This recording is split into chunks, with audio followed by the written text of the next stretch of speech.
Movilizaciones de mañana. Nos comunicamos a esta hora con el excongresista Richard Arce y asesor además externo del Gabinete de Crisis. Muy buenas noches, señor Arce, gracias por acompañarnos esta noche en la edición central. Hemos repasado algunas medidas de la Asamblea Macrosur. ¿Son legítimas lo que piden los organizadores de estas marchas? ¿Las exigencias que piden? Marisol, buenas noches. En realidad, seamos muy objetivos, la protesta está establecido en nuestra Constitución como un derecho legítimo, pero una protesta tiene que ser pacífica y se tiene que garantizar que no se va a cometer actos violentos, que no va a haber vandalismo, menos destrucción a la propiedad pública privada y tampoco se va a enfrentar con la policía y que al final podamos tener lo que ha acontecido y que genera mucho dolor. 27 muertes, un centenar de heridos civiles, pero también hay 312 policías heridos y 4 de ellos en estado crítico. Entonces, no queremos volver a esta historia de confrontación. Yo creo que es el primer mensaje, es un año nuevo.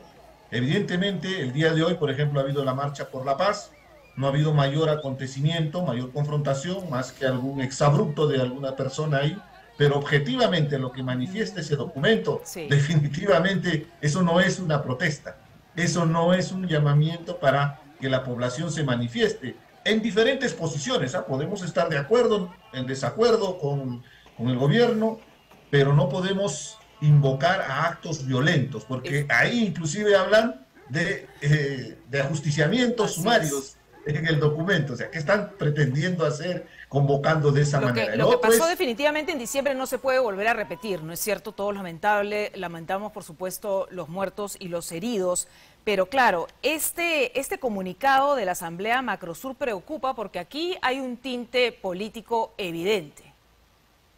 Es más que notorio, ¿no? Yo quisiera reconocer algo de la lectura política, hacer el análisis de los conflictos sociales. En realidad, Marisol, este no es un conflicto social, este es un conflicto político. Y podríamos inclusive resumirlo como una lucha de poder ante la evidente situación a la que nos expuso Pedro Castillo al pretender hacer un autogolpe de Estado que nos llevó a una situación que en menos de 4 horas él termina, inclusive ahora por flagrancia, en prisión. Y que evidentemente se dio la sucesión constitucional. Así es. Se votó por una plancha presidencial. Candidato a la presidencia Pedro Castillo, primera vicepresidenta Dina Boluarte, segundo vicepresidente Vladimir Cerrón, que fue retirado por el Jurado Nacional de Elecciones porque tiene una sentencia por ladrón en el gobierno regional. Ahora, hay asusadores evidentemente eso hay que explicar y hay que transmitirlo con mucha transparencia. Precisamente. No hay nada ilegal en este procedimiento. Hay asusadores que están detrás de estas convocatorias, detrás de estas marchas, que están llevando este mensaje distorsionado a provincias, distorsionado de la realidad, de lo que todos vimos, ¿no es cierto?, en vivo y en directo y en televisión nacional al señor Pedro Castillo dando un golpe de Estado. El autogolpe del 5 de abril de Alberto Fujimori es lo mismo del 7 de diciembre del 2022. Bajo los mismos términos, inclusive se copiaron parte del texto, eso es lo más sorprendente, porque se supone que el fujimorismo nos ha hecho mucho daño y por eso es que un buen sector de la población rechaza al fujimorismo, inclusive cuando hay una pretensión de Keiko Fujimori para postular. Ese antifujimorismo se hace presente.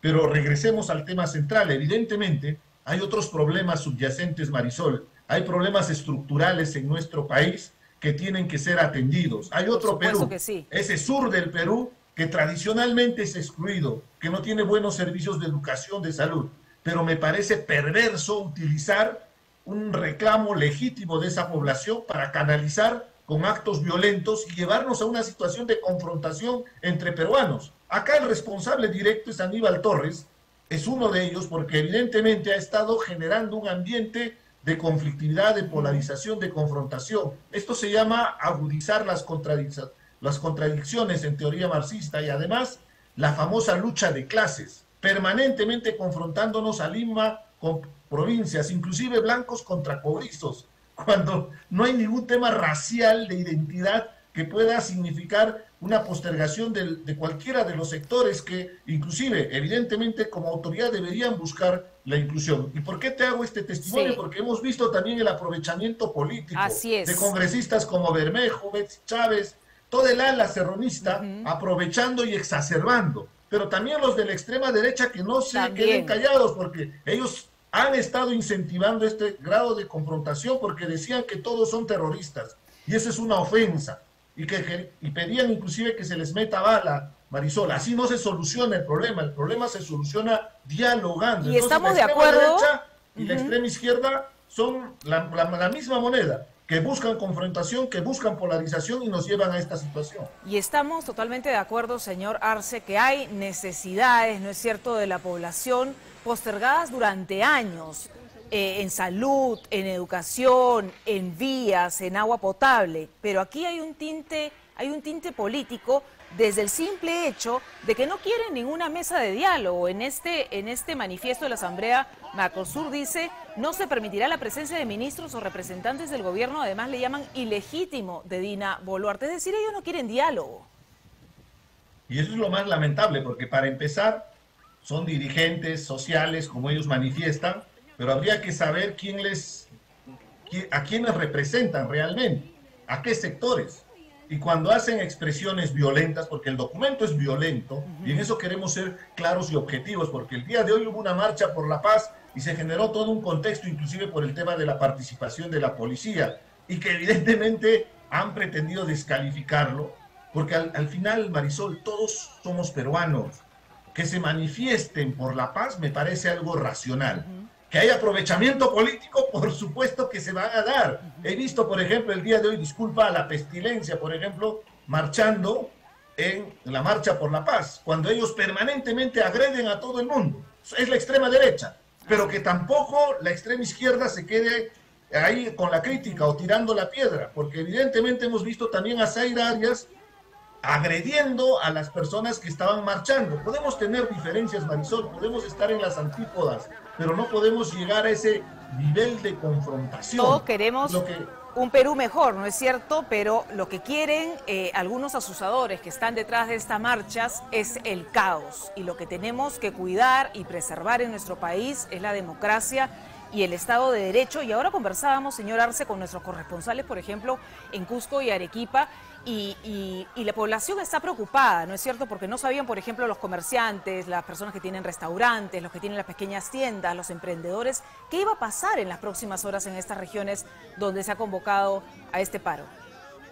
Evidentemente hay un paro nacional y la gente está tomando sus previsiones, pero empecemos a analizar con objetividad las consecuencias, ¿no? He estado en Cusco y donde hay un dato muy concreto. En Navidad y Año Nuevo es un periodo muy importante de afluencia turística fuera de la temporada alta, porque evidentemente es entre junio y agosto la temporada alta de turismo.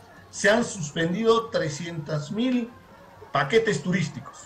Eso significa mucho dinero y un perjuicio terrible para un sector emergente que ya estaba sufriendo. Y para toda una cadena, ¿no es cierto? Para toda una cadena. Definitivamente. Pero de la misma manera, lo que yo he estado percibiendo es más bien la necesidad de muchos sectores de trabajar, los pequeños y microempresarios, inclusive ambulantes, porque la Navidad ha sido lamentablemente bloqueada en su verdadera magnitud como corresponde a la generación de ingresos. Entonces, lo que se exhortaría en esta circunstancia es llamar a la tranquilidad y a la paz. Se pueden manifestarse, pero no pueden perjudicar a la mayoría de peruanos que estamos buscando la paz. Y esto no tiene absolutamente nada que ver con un tinte político. Queremos tranquilidad. Hemos vivido, tenemos una lección histórica de lo que ha significado la violencia demencial de grupos radicalizados. Y no repetir en los próximos días lo que vivió el país en el pasado mes de diciembre. Gracias, Richard Arce, por acompañarnos esta noche en la edición central. Seguramente mañana también estaremos conversando. Gracias, buenas noches.